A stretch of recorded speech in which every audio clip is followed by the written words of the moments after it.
What is going on, everybody? Welcome to Crunch Time here on a AFC divisional round.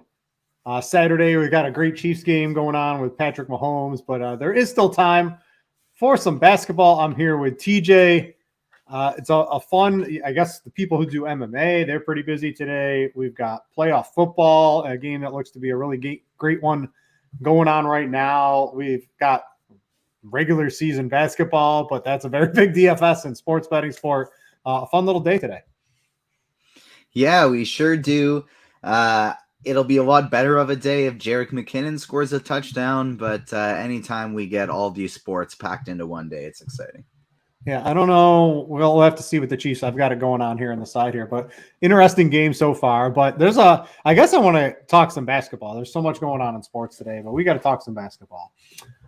I want to start off with injuries that are to be determined, guys that are questionable. I think we've got a couple of takes on what may or may not happen here. What we're really waiting for in Minnesota, Rudy Gobert. If you ask me, Rudy Gobert, he's a game time decision. He went through shoot around. He is currently, I just saw a video right before the show. He's on the court warming up. Dude looks fine. As it stands to me right now, I think Rudy Gobert ends up suiting up today. Is that your current take as well? Yeah, that's my best guess on it. He participated in shoot around this morning. He's warming up right now. I expect him to play. Yeah, I'm under that one as well. That is an 8:00 game, so pay attention to that. But I would imagine we get some sort of news relatively soon. If someone does see it, if you want to post that in the YouTube, that would be great. I would greatly appreciate it if you guys could do that. Going to the Phoenix game. So we've got DeAndre Ayton is a game time decision. They're already, Chris Paul, Devin Booker. They're sort of punting this game. Indiana they're in big trouble without Halliburton. It's really just sort of turned out, and they haven't really been a big game. Is that feedback for me? Is that you, Steve? I don't hear anything. I hear it. All right, we're good now. Oh no, I still hear myself. I'll bounce in here. I don't hear anything right now, but Steve's muted. But we got an interesting slate, like you said. Like, we're still waiting on this Philly news. That's obviously the biggest thing. Looks like Gobert's going to play. We'll assume he's in. We're kind of expecting James Harden to be out. But the Joel Embiid stuff is kind of what I'm worried about, because I honestly don't have a read on if he's going to play or not. And if he's in, I think he's got the highest ceiling on the slate. If he's out, all of a sudden there is just a absolute ton of places we're going to want to go on Philly here. So that's the biggest spots I'm still looking towards. But this Minnesota-Houston game, some of the pieces from Milwaukee and Cleveland, Atlanta and Charlotte, there's still a lot of pieces I want to get to tonight. Do you happen to have this up on YouTube? Oh, you know what it is? There we go. It was a YouTube feed I had up. That's what it was. My fault. All right, so go back. Ayton, questionable. They're 4-point. This is basically what I was getting to. They're 3.5-point favorites. Do you think they just decide to punt the entire game and let Ayton sit? Because they could actually win this game against Indiana with how troubled the Pacers have been recently. Yeah, I can see them doing that, but I honestly don't really have a read. I kind of feel 50-50 about him. I honestly just kind of feel like I'm going to avoid that situation, or try to avoid that situation regardless, especially here on Fanduel. It's not like Landale or Biyombo are so wildly cheap. And if it's straight up between Ayton and Şengün, I think I actually might prefer Şengün a little bit more anyways. Yeah, I'm on that exactly as we sit right now. And I'm sorry if I missed it. I was trying to track down where the sound was coming from Philadelphia. Did you go over your thoughts on that one? Yeah, still, like, they're going to be my favorite team to target if we get Embiid out. Harden, I'm kind of expecting to be out. Tyrese Maxey and Tobias Harris, I think, are going to be strong plays regardless. And then Embiid's going to be the highest ceiling play on the slate if he plays. And if he doesn't, all of a sudden we can look for some more value here with guys like Montrezl Harrell as well. Yeah, Embiid, questionable. They're 3.5-point dogs on the road against Sacramento, who is a good team. Reading the tea leaves, based on the current line, I would say Embiid probably plays. They would be much bigger dogs if Embiid was to sit currently. Vegas always knows these things well ahead of time. So just keep that in mind, and also have some late swap ability, right? Because Melton, and when Harden gets booted out, because it's the weekend, Harden's questionable. I don't think Harden's going to play. I'm in that way. Where would you expect a guy like Melton? Because I'm looking at targeting him right now anyway. I'm sort of just getting ahead of it. He's a reasonable play anyway, at least on DraftKings specifically is where I'm looking at him. What do you think of him if Harden goes out? Because he's had a couple of big games in a similar spot this year already. I think I would still like him secondarily to Maxey. I would like Maxey even more, but I would still like DeAnthony Melton as well. He'd be one of the primary plays for me. I think I would rank them Maxey, Melton, and then Tobias Harris. All right, so let's talk a couple of cash game plays. I think it is a little wide open currently right now. We can get your thoughts, TJ, as I sort of progress through this. I want to start on Fanduel, and the only guys I really have locked in, I guess if you want to take the stance that I'm personally taking right now, is that I don't think Harden's going to play, is that I'm playing Maxey, I'm looking at Melton, I'm looking at Tobias Harris. So I'm playing those guys currently. I will swap it around. If there's not news by 8 o'clock, I'll have a couple ways, I've already looked at it, to move some things around to get in guys that I want if Harden does end up suiting up. So I'm playing those guys. But generally, the only guys I think you must play on FanDuel today are probably Anthony Edwards. His projection sky high against Houston. Even with Gobert likely coming back, he's just going to be involved too much in the offense. I absolutely love him. And then Evan Mobley's been putting together some big games. They're down Giannis. The defense for the Bucks isn't really going to be there today. So I like Mobley at 7K. And I guess my thought as to why I don't have more lock plays, TJ, is one, we don't have the Harden news. And then two, like the guard position, there's legitimately three guys. And I want to get your thought between these three. There's Dejounte Murray, Drew Holiday, and Darius Garland on FanDuel. Two of them are 8,600. Darius Garland's 8,500. Which one of these guys? You missed one of the most important ones. Who do I got now? Who else do I got in that person? Terry Rozier. So I'm looking at Rozier on DraftKings for sure. I'll get to DraftKings in a second. I'm definitely playing him on DraftKings. I think you could probably throw him into the FanDuel tier here.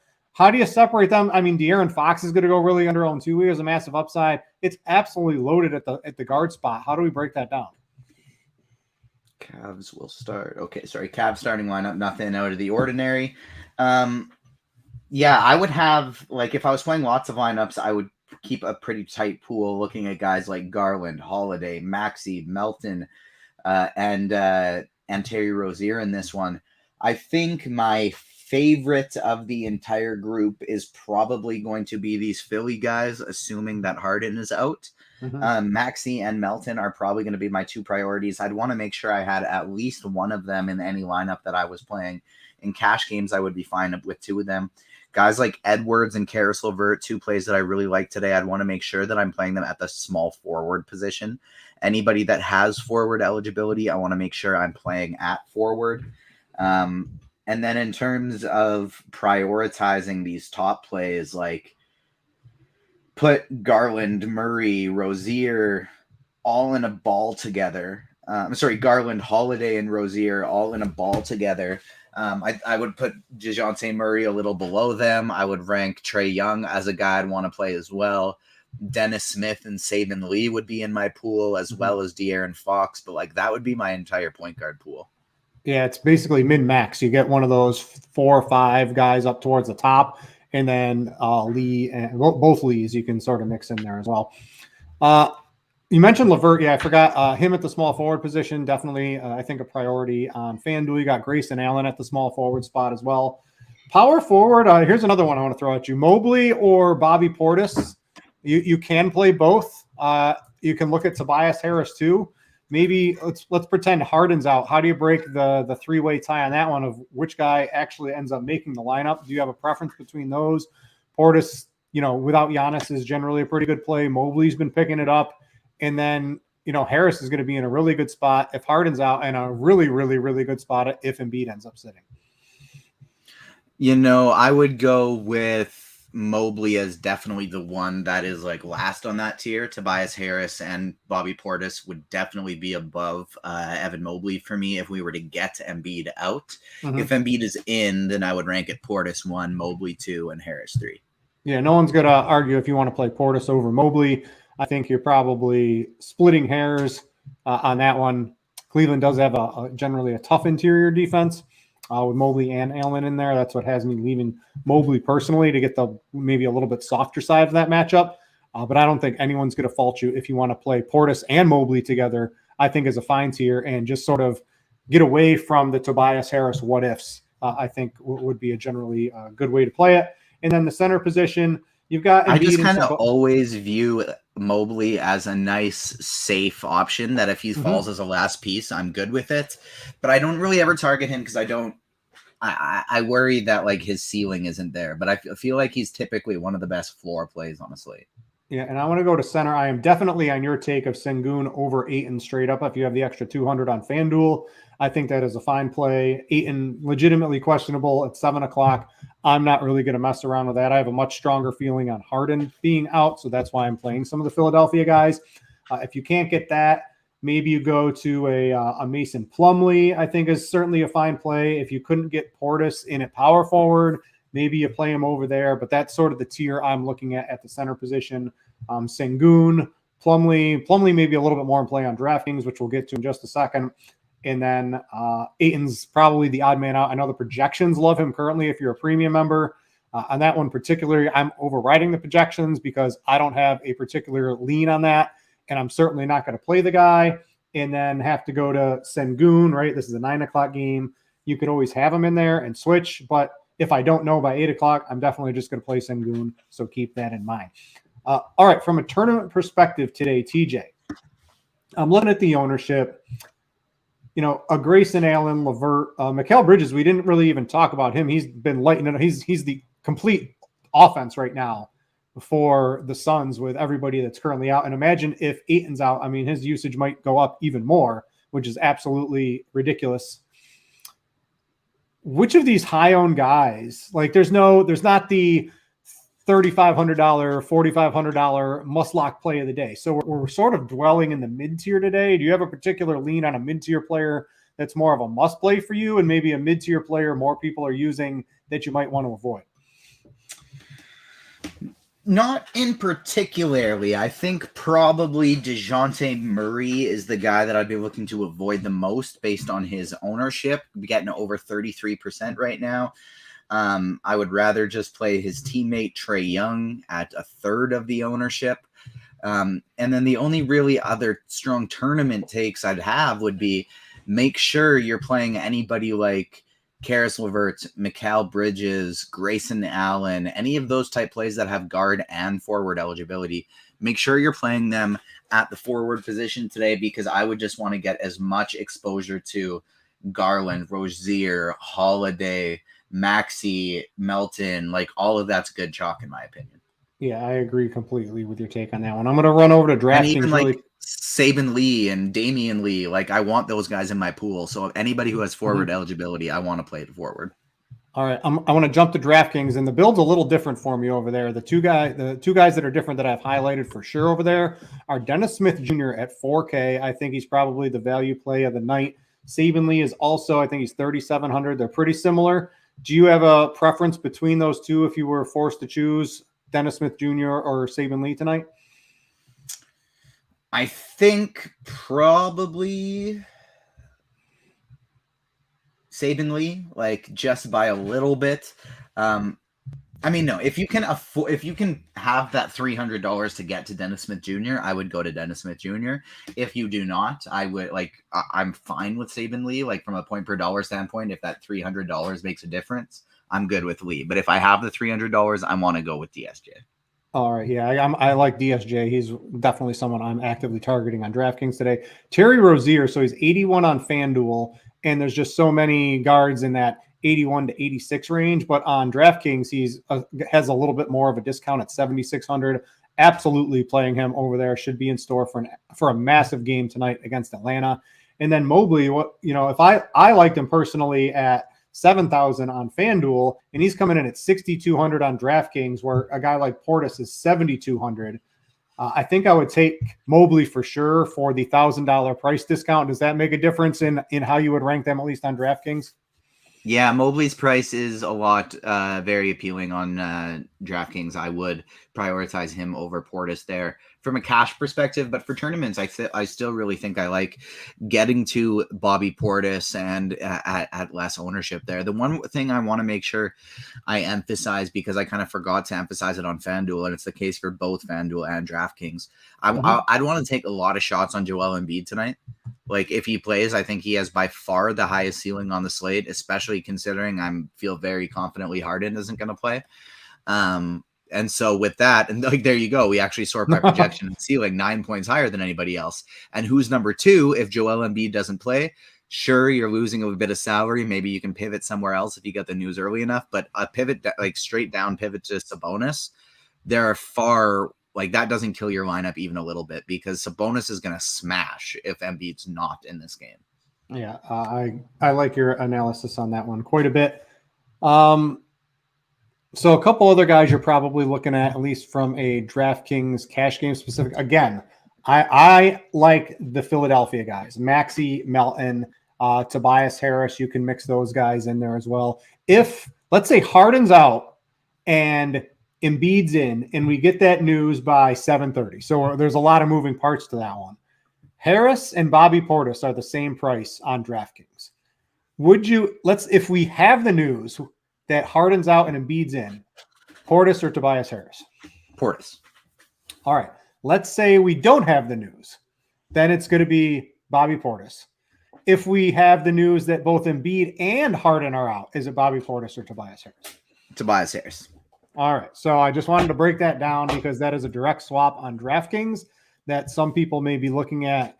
And how TJ mentioned it is exactly how I'm going to play that. I'm giving myself till 7:30. And I want to note, too, this Orlando-Washington game is the first one. Outside of tournaments, I'm not actively targeting any cash game player. Both teams fully healthy. No one's a value. I'm not really looking at either of them from a cash perspective. From a tournament, maybe you can mix in a couple guys. I'm giving myself till 7:30. So I'm going to have some news, and I just wanted to make that clear to everybody on that one. Yeah, I think Porzingis is a phenomenal tournament play. Bradley Beal on DraftKings, $7,400. Like, I think if I'm playing a ton of lineups, I would include them in my pool. Beal would get the X on FanDuel, but not like any single entry type tournament stuff type things either. Mm-hmm. And then I also wanted to note on center, if you can't get up to the Sengun, he's 8,100. A Bobby Portis is still 7,200. We've got Plumlee's at 6,500, and just with how injured the Charlotte team is right now, along with his recent performances and his uptick in minutes, I think Mason Plumlee on DraftKings specifically is in the cash game consideration. I would, of course, love to get to Sengun at 8,100, but if you can't get that concession into your lineups, if you wanted to play maybe an Anthony Edwards or any one of these other sort of higher price guys, I think Mason Plumlee makes a nice addition to your DraftKings roster. And if you want to find some ways to differentiate in that range, I do really like Jared Allen as well, and even a far lesser owned Miles Turner, I think, is a play with a lot of upside that nobody's getting to tonight. Mm-hmm, I like that. All right, so we got a couple minutes. If you guys want to get your questions into the Discord for your RotoGrinders premium members or onto YouTube, look to those in just a second. Overall tournament thoughts tonight from game stacks, perspectives, tournament plays, low-owned price plays that are sleepers. What do you got, TJ? I want to maybe give you a couple of minutes to get all your thoughts out before we start with questions. I don't think tonight is a night to get crazy by any means. There's some chalk, and I think a lot of it is good chalk. Terry Rozier, Darius Garland, Drew Holiday, some of these cheap guards for Charlotte and Phoenix. I think it's all fine. I think the biggest way to differentiate in tournaments is still play your Milwaukee and Cleveland guys, your Charlotte and Atlanta guys, Houston and Minnesota guys, and then mix in a little bit of Philly, Sacramento in this at the end of this game. if we get Embiid and Harden out, the best value on the entire slate is in Philly. If we get Embiid in, he's got the highest ceiling on the slate. And because the question marks, not too many people are going there. So get overweight on Philly. If it doesn't go your way, you can still make some pivots to Sacramento, who, if they don't have Embiid, Philly will not be a particularly scary defensive team. And so getting overweight on that Sacramento and Philly game is going to be my favorite thing to do in tournaments. And then outside of that, just this is a Saturday night with some football. We don't gotta find some crazy way off the board plays. We just can let some other people make some mistakes. All right, I'm going to go to the Discord and take a couple of questions from the premium members. Jep ST wants to know, can you play both Lee and Smith for a DraftKings tournament? Or are they both too volatile? First, there's two Lees tonight. You've got Damian Lee, who's 4,800, a really nice play on Phoenix. He's going to be basically doing it all along with, oh my goodness, I forgot his other name. It's not Bridges. Yes, that's going to be doing everything else. So those are the two guys I really like, especially if Ayton's out. I like Damian Lee quite a bit. And you've got Saban Lee, and then he also wants to play Dennis Smith Jr. Can you play maybe all three of them? Two of the three, Dennis Smith Jr., too volatile tonight. We don't have the Luka. We have Embiid, of course, if you want to spend up, but we don't know that he's going to play. So would you lock in all of this like cheap value to get these guys currently right now? These are 7:30 games to start the night. Yeah, I'd be fine with that just because it's like I'd still want to be making sure I'm getting in one of Sabonis or Embiid. And then there is still some somewhat expensive guys you can fill out your lineup here with. Holiday, Garland. I recognize those guys are guards also, but that's the kind of tough thing with doing that is Saban Lee and Dennis Smith Jr. both only having that point guard eligibility, not having that shooting guard eligibility. Like that is the part of this that makes it tough because Garland only has point guard. Fox only has point guard. So I'd want to make sure that I'd be looking at Anthony Edwards, getting him in my lineup, one of Joel Embiid or Domantas Sabonis. Maybe I'm looking at somebody like a DeJounte Murray. I'd want to get Terry Rozier in the shooting guard position and Anthony Edwards in the small forward position for sure if I had that, and then either one of Embiid or Sabonis. Someone wants to know Terry Rozier in cash from Discord. He's on his list of players that are just too volatile that you don't normally play. What's your thoughts on Terry Rozier? You think even with these guys off the court this year, his fantasy production doesn't really change too much? Is he someone that's a must play? To me, I'm leaning currently more towards yes than no, specifically with his price on DraftKings, and I'm not playing him on Fanduel tonight. I'm spending up a little bit more. So what do you think about a Rozier, a must for cash on DraftKings? I think he is a must on DraftKings, and he's still among my favorite guards on Fanduel. All right. I think that does it for the Discord questions. For the moment, I'm going to go to YouTube. Who is a better night on FanDuel, Kyle Anderson or Mikal Bridges? I absolutely love Bridges. What do you think of him versus Kyle Anderson? Yeah, I'm going to go Bridges. Yeah, I like Bridges. I think Kyle Anderson probably isn't going to get as much ownership as we currently have projected, but he is right there. He's had a couple of big games, so the game log watchers will be there. Gobert back, him just maybe doing a little bit less. I would play Bridges over him currently. High studs over. If you're not playing Embiid tonight, I mean, it's like Sabonis is the next. Isn't he's literally like the next highest priced person on the slate, right? Yeah, Sabonis is a phenomenal play today.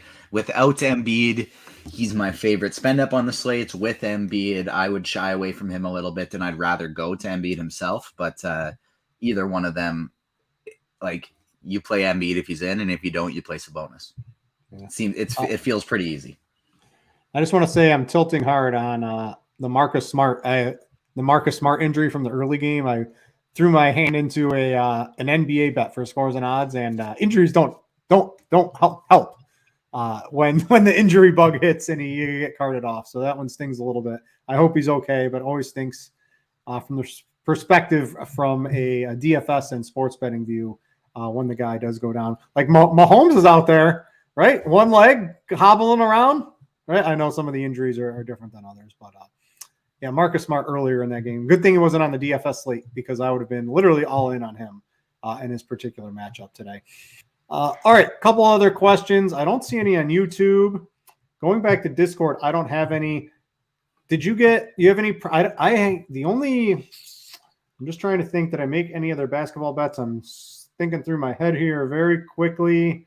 I did bet Bridges, his over points, rebounds, and assists very early in the day. I think that was the only other sports bet I made. I don't know what the line is currently, but I expect him to pretty much do everything for Philadelphia today, even if the line has moved up. I'm pretty sure you can probably bet that. You have any sports betting takes at all? No, I don't think so, really. It's we got some NFL going on, so if we don't got any QQs, I think we can get out of here a couple minutes early. Let's see. I think Travis Kelce has 15 receptions, something like that. So he's having himself quite a good game. Wait, Sengun or Holiday for DraftKings, right? So this is like a utility spot. You're looking for upside today. Who's got more? I think are they the same price on DraftKings? I think they are. Holiday's 8,800 and Sengun is 8,100. So you are sacrificing something. Do you have a preference between those two? It's definitely Holiday for me. And Sengun's just having some monster games. I don't know if they're always going to be monster games, but there are a couple people out on Houston. I think I would probably play Holiday, but if you can get something meaningful with that $700 and you're like, this is a clear upgrade, right? Like if it was Holiday and Saban Lee or Dennis Smith Jr. and Sengun, I might take the Sengun, Dennis Smith Jr. because I think DSJ has the ability to post monster games sometimes too, and maybe if that makes any sense of what I'm trying to do. Just a little thought there. Red Sox want to know from Discord, if Ayton is out, can we play Biombo? They're so shorthanded. Sometimes he still plays like 23, 24 minutes. You can, but he's still like, you don't need it. Like, just spend up. That's kind of how I feel.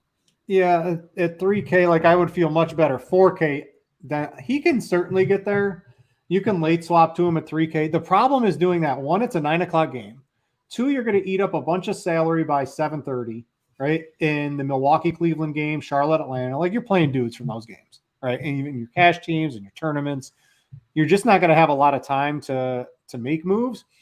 And then if you do, I mean, maybe you can get an Embiid into your lineup or a Fox or a Sabonis. I think, sure, that's fine. But there's no one. You don't need a 3K value out there tonight. It's just not the night for doing something like that. So if you happen to do that, and we also have the news that Embiid's in, I wouldn't mind that if you were able to get some sort of swap in there. But obviously they eat the same position, so you're going to be really, really stuck on what you put in your utility spot. Just a tough spot to be put in tonight. So I don't know if I'm going to be actively trying to finagle ways to get Biombo into my lineup unless it just, organically happens and I was able to do that. Hopefully that rambling on made a little bit of sense, but you understand what I'm saying, TJ? Yes, I do. All right. Let's see here. Prop for the night game for football. So Daniel Jones rushing yards, if you can get it at 42.5. I think our sponsor Fanduel had it at 45.5. If you go to scores and odds, maybe you can shop around and maybe get a better line than 45.5. I still like his over 45.5. But if I think I saw a little bit before the show at over 42.5. I also like the Eagles to win at the Eagles to be leading at halftime, Eagles to win the game combination. I think that was around minus 160. So you could same game parlay that with Daniel Jones, or you can just lay the juice on the 160. But I just think the Eagles are going to, unless Jalen Hurts pulls a Patrick Mahomes and gets hurt in the first quarter of the game, the Eagles should absolutely blow the doors off the Giants. They blow everybody off in the first half. You can take the Eagles spread in the first half was minus 3.5. Take them to win the money line at half and win the game. Some sort of combination of that with the Daniel Jones line are by far my favorite bets for football tonight. And if you want any more football news, I will be doing a show with Chief for the showdown slate coming up in just a little bit. That's going to start at 7:45. I do have some more bets. I'll maybe keep a couple of those for that show. But we'll be talking DFS, all sorts of angles, more props, anything else. Me and Chief's going to have some props for that as well. So make sure to tune into that. It looks like we've hit lineup lock. Let's see here. Chinatown want to know Trae Young, DraftKings cash. So that's probably I know you like Trae Young a little bit more. Murray's been the one that's really been out producing over these past couple of games. But Trae Young, I think, is not necessary because you have Terry Rozier, Dejounte Murray, Drew Holiday. You have Darius Garland. You have all these other guards that are a little bit cheaper. I just didn't find myself with Trae Young today, Chinatown. What do you think of that, TJ? I don't dislike playing Trae there by any means, but I would definitely rank him behind Holiday, behind Holiday, Garland, and sorry, I don't have my lineup HQ in front of me anymore, and I'm missing who's the third one, and Rozier. Mm-hmm. Patrick Mahomes is amazing. I mean, he just takes he's out there on one leg, another touchdown, still limping bad. Dude is an absolute warrior. Like Lamar Jackson would not be in this game right now. Lamar Jackson doesn't have the big guarantee contract. Yeah. If he had the let's not compare apples to oranges here. Mahomes got paid. Mahomes has that contract, and so if Lamar Jackson was in that situation, I'm sure he'd be out there balling as well. All right. So what is this? 27-17. So quick math. That's what, 44? Am I doing math correctly? So I'm on the under. So I one more touchdown gets me on here because I got it at 52. I don't think they'd go for 2. Maybe they would, but probably not. And then I need everything else is looking good for all the bets I had in this game. I just need the under to hit. It would have been a lot nicer if that touchdown was Kadarius Toney. Oh yeah, for what all your DFS teams. Tony's legit perfect for the Chiefs though. He just comes in, plays a couple of plays. They throw him a couple 2-yard screens. He breaks like 3 tackles before, it's like he's absolutely amazing after the catch and a big addition to that offense. This game would be lights out if Patrick Mahomes wasn't limping around bad out there. I mean, he's just to be able to do that on the football field after a very clear high ankle sprain, in my opinion, just a really tough player and glad to see him, having a good game. In spite of that, a warrior on the football field today. All right, I think that's going to do it for today. Tune in for the pre-lock show for Showdown. Chief and I will be back at 7:45 Eastern. So just a little bit. We'll have some props. We'll have some DFS. We'll sweat whatever else is going on. Good luck, everybody. For TJ, I'm Britt. Thanks for watching, and we out, Jeff.